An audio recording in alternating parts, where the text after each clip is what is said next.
వీళ్ళు online game అలవాటు పడ్డారంట. తల్లిదండ్రులు బాధపడుతున్నారంట. అంటే ఈనాడు చెప్పిన ప్రకారం ఏంటంటే, ఈ చదువుకోవడానికి పేద పిల్లలకి ఏ ఇంట్లో ఆ ఓపెన్ చేసి ఆ ట్యాబ్ బూతులు చూస్తున్నాడు, చూడకూడనివి చూస్తున్నాడు. ఎవరు చూస్తుంటారు? చూస్తే రామోజీరావు చూసి ఉండాలి, లేదా వాడి కొడుకు చూసి ఉండాలి, లేకపోతే వాళ్ళ దగ్గర ఉన్న ఒక జర్నలిస్ట్ చూసి ఉండాలి. గోడ దూకి దొంగచాటుగా ఎవరున్నా ఇట్లా చూసేవాళ్ళు తలుపులు వేసుకుని చూస్తారుగా. అయినా కానీ ఈగలో ఈగగా, దోమలో దోమగా, తొక్కలో తొక్కగా ఆ గదిలో దూరి చూస్తే ఆ టేబుల్లో పచ్చి పూతులు ఉన్నట్టు ఉంటే అప్పుడు ఈ పేపర్లో రాయాలి. దాంతోపాటు విట్నెస్ కూడా పెట్టాలి, సాక్ష్యం కూడా పెట్టాలి. నేను రామోజీరావు గారిని ఎందుకు ప్రశ్నిస్తున్నానంటే, మీరు చాలా మంది అనుకుంటారు, అయ్యో రామోజీరావు గారు చాలా పెద్దోడు, రామోజీరావు గారు లవ్ ఫుట్ ఏంటి, రామోజీరావు గారు రాజకీయ బ్రోకర్ ఏంటి, వాడేంటి, ఆ సన్నాసి అంటాడు ఏంటి పోస్తాని అంటారు కదా. అతను నా మంచి క్లోజ్ ఫ్రెండ్. డీటెయిల్గా చెప్తాను. ఉన్నప్పుడు ఇవి సాక్ష్యం కావాలి కదా, సాక్ష్యం లేదు. అప్పుడు ఏం చేయాలి? ఇప్పుడు ఈ ట్యాబ్లన్నీ తీసేసేయాలన్నమాట, లేదా స్కూళ్ళు మొత్తం మూసేసేయాలి. ఆ పిల్లలు పాడైపోతున్నారు కాబట్టి స్కూళ్ళు మానేయాలి, అంతే కదా.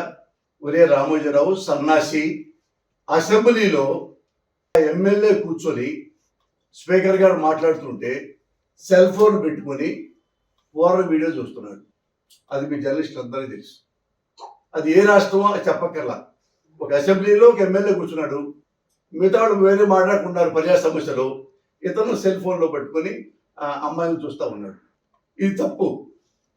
ఇప్పుడు ఏం చేయాలి? దాన్ని అతను సెల్ ఫోన్ మొత్తం క్యాన్సిల్ చేయాలా, ఎమ్మెల్యేలు మొత్తం క్యాన్సిల్ చేయాలా, అసెంబ్లీని రద్దు చేయాలా జీవితాంతం? సన్నాసి ఆన్సర్ చెప్పరా? నిజంగా ఏవైతే ట్యూబులు ఇచ్చారో ట్యాబ్ చూడటానికి, దానికి లాక్ ఉంటుంది. వాళ్ళు ఎవరు నొక్కినా కానీ అందులో ఫ్రంట్ పేజీ మొత్తం వేసేసి పిల్లలంతా నాశనం అయిపోతున్నారు, వాళ్ళ అమ్మా నాన్న తెగ బాధపడిపోతున్నారు అని ఎట్టా రాస్తావరా బుద్ధి లేనోడా? అసెంబ్లీలో మరి ఎమ్మెల్యే ఉన్నాడు, ఎమ్మెల్యే మొత్తం రద్దు చేయాలి కదా. అసలు వాళ్ళకి సెల్ ఫోనే ఇవ్వకూడదు కదా. మరి ఆ మాట బుద్ధి నీకు లేదా? నేను ఒకటి చెప్తా, మీ జర్నలిస్ట్ ఎవరో తెలియదు. రామోజీరావు నాకు ఎంత ఫ్రెండ్. నేను 1984లో హైదరాబాద్లో మార్గదర్శి బ్రాంచ్, సికింద్రాబాద్ బ్రాంచ్ లో అసిస్టెంట్ మేనేజర్ని కొత్తగా చేరా. ఫ్రెష్గా వస్తే ఏమనుకుంటావు? మనం చాలా నిజాయితీగా ఉండాలి, పర్ఫెక్ట్గా ఉండాలి. పర్ఫెక్ట్గా ఉంటే తొందరగా మేనేజర్ అయిపోతాను. ఇది కళలు నాకుండే. ఈ లంగా పనులు చేయటం నాకు ఇష్టం లేదు. కాజా అక్కడ రామోజీరావు, నేను వచ్చిన తర్వాత తెలిసిపోయింది ఏంటంటే, అందులో అసిస్టెంట్ మేనేజర్గా రామోజీరావు అనేవాడు పెద్ద లవ్ ఫుట్. ఈ ప్రజల దగ్గర ఎవరైతే పాపం చిట్లు కడతారో వాళ్ళ దగ్గర రాంగ్ రూట్ లో డబ్బులు కాజేసి అది కూడా ఒక వర్గం పెట్టేసుకున్నారు, రామోజీరావు గారి గ్రూప్. అది నాకు ఎవరు ఆ స్టాఫ్ చెప్పారు, ఏముంది ఇక్కడ ఇన్ని నుండి, అమ్మో రామోజీరావు చాలా హానెస్ట్ కదా, ఎట్లా చేస్తారు సార్? ఇక్కడ ఒక మేనేజర్కి నెలకి మినిమం 10 లక్షలు ఇన్కమ్ ఉంటుంది, జీతం కాదు మిగతాయి. అంటే ప్రజల్లో మోసం చేసి నాకు చిట్టు రావాలి, నాకు రాదు, వేరే వాడికి వస్తుంది, వేరే వాడి చిట్టు రాదు, వాళ్ళే డబ్బులు తీసుకుంటారు, ఆ చిట్టు వాడికి ఇస్తారు. అది నేను ఎంక్వైరీ చేసి చేసి చేసి చేసి పబ్లిక్లో కస్టమర్స్ ముందు ఒక 40 మంది స్టాఫ్ ముందు వాడి చొక్కా పట్టుకొని అటు పెట్టి మార్గదర్శి మేనేజర్ని ప్రూవ్ చేశా, వీడు లంచాలు తీసుకుంటున్నాడు, ఈ లంచాలు పైకి వెళ్తున్నాయి రామోజీరావు అనుకోకి అని చెబితే అన్అవాయిడబుల్ ఏం మాట్లాడకుండా ఆ మేనేజర్ని డిస్మిస్ చేశాడు. మీరు కనుక్కోవచ్చు కావాలంటే. సికింద్రాబాద్ బ్రాంచ్ 1985లో మోహన్ రావు మేనేజర్ పేరు. నేను ఓపెన్గా మీకు చెప్తున్నా, ఏం విట్నెస్ లేకుండా ఊరికినే నువ్వు తిట్టాడు నేను తిట్టాను అని అనుకోవద్దు మీరు. ఎందుకంటే నేను చాలా లోతులు ఉన్నాయి, నాకు ఎవడెవడో చాలా పెద్ద పరిచయాలు ఉన్నాయి. అప్పుడు వాళ్ళు ఏం చేస్తారు, తప్పనిసరిగా వాడిని డిస్మిస్ చేయాల్సి వచ్చింది.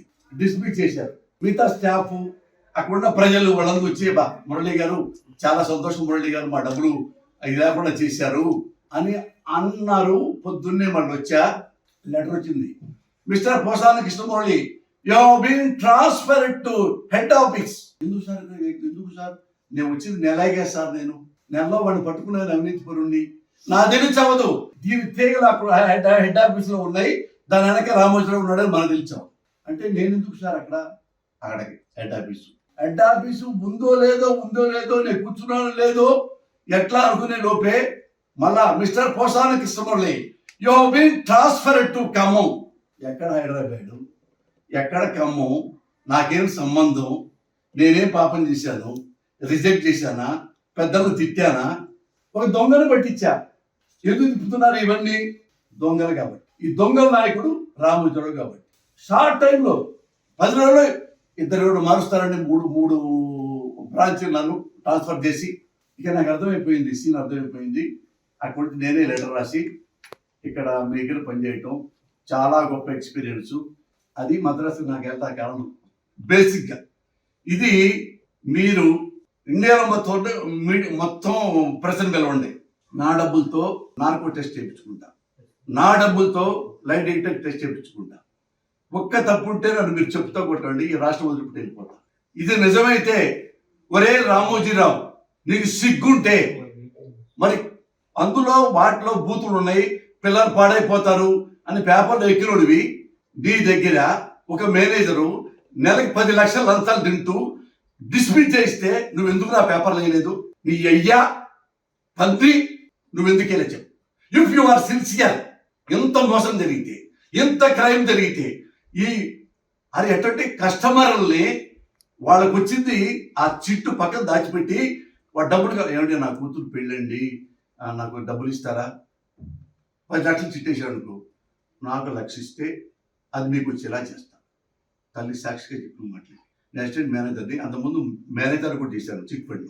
నా చిట్ ఫండ్ పెట్టడం తెలుసు, నా దివాళా తీయటం కూడా నాకు తెలుసు.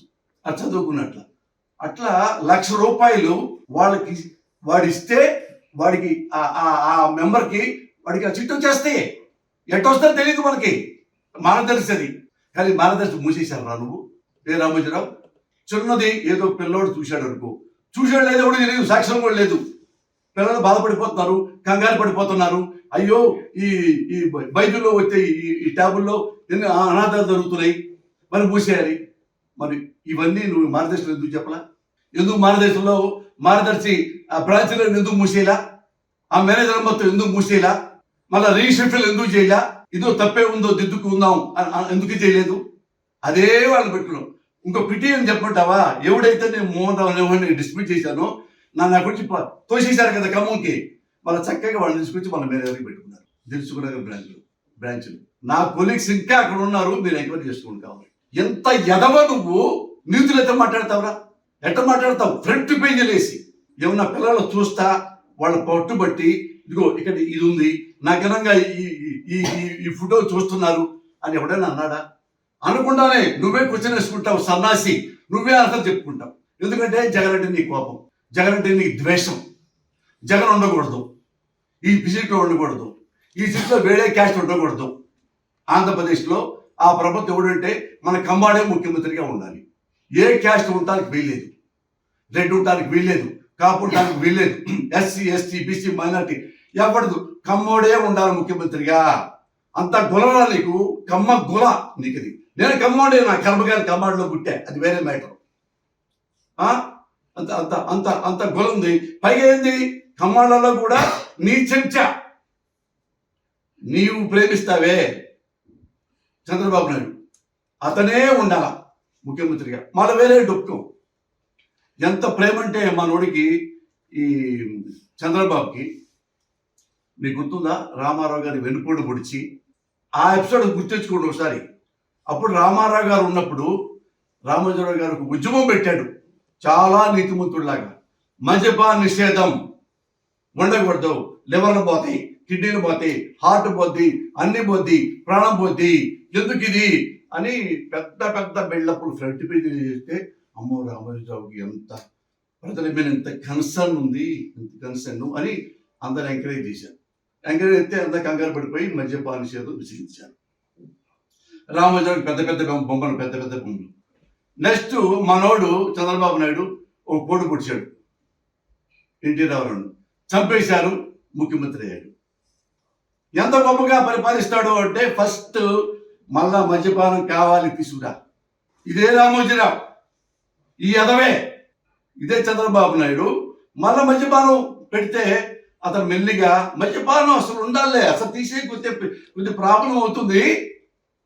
తన చెంచా కదా, తన శిష్యుడు కదా, మనీ కదా, అదే పేపర్, అదే నోరు, అదే జర్నలిస్టు, అదే రామోజీరావు. నువ్వేమన్నా నిన్నదా అమ్మలక్కలు తిట్టావా? ఇప్పుడే మళ్ళీ ఇది వస్తే మన మీ ఇన్కమ్ కోసం, నీ ప్రేమికుడైన శిష్యుడి కోసం ఉంచి పర్లేదు అని అతను దాన్ని మెల్లిగా తగ్గించుకుంటూ తీవ్రత ఉద్యమాన్ని నాశనం చేశాడు. That is Ramoji Rao. ఒకరిని నాశనం చేయాలంటే పగబడతా ఉంటాడు. చాలా చాలా అంటారు చూడు, స్లో పాయిజన్ అని చెప్పేసి.